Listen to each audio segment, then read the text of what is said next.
చెప్పాను కదా మన ఛానల్ పేరు అయితే మార్చేసానని నా కథ అని చెప్పనేసి. ఓకే, ఫస్ట్ నాది లవ్ మ్యారేజ్. అంతకంటే ముందు నా లైఫ్లో ఒక దరిద్రం, ఒక చెప్పుకోలేని సంఘటన అయితే జరిగింది. ఏంటంటే లవ్ ఫెయిల్యూరు. అండ్ అసలు చచ్చిపోవాల్సిన స్థితిలో ఉన్నాను. అండ్ లాస్ట్ అండ్ ఫైనల్ చచ్చిపోదామని ఫిక్స్ అయిపోయాను. కానీ నన్ను నమ్ముకున్న ఫ్యామిలీ ఉంది కదా, ఎలాగా అని చెప్పని ఫుల్ బాధ్యతలు ఉన్నాయి, అప్పులు ఉన్నాయి. నేనైతే మాత్రం చిన్నప్పటి నుంచి ఓ రిచ్గా ఏం పెరగలేదు. మేము లేనోళ్ళమే ఫస్ట్ నుంచి కూడా.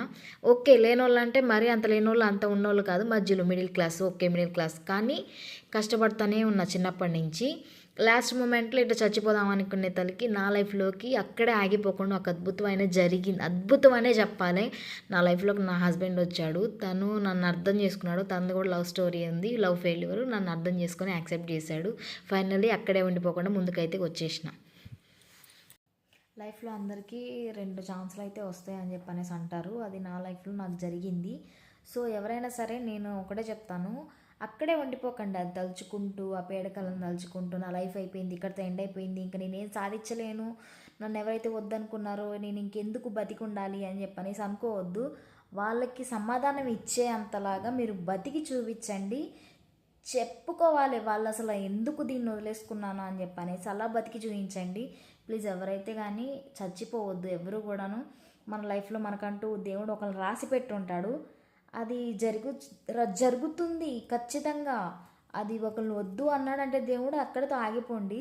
లైఫ్లో ఇంకొకరిని ఇచ్చే అవకాశం ఉంది కాబట్టి దేవుడు మీకు అది ఇవ్వట్లేదని నేనైతే ఫుల్గా నా లైఫ్లో జరిగింది నేను నమ్ముతున్నాను.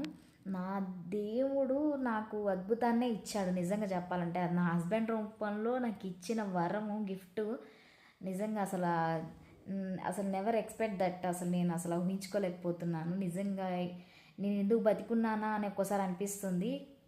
అంటే ఇందుక నేను బతికుంది, నా భర్తని కలుసుకోవడానికి దేవుడు నాకు అంటూ రాసి పెట్టాడా, ఓకే అందుకనేనా ఇన్ని జరిగింది నా లైఫ్లో అని చెప్పి అనేసి అనుకున్నాను.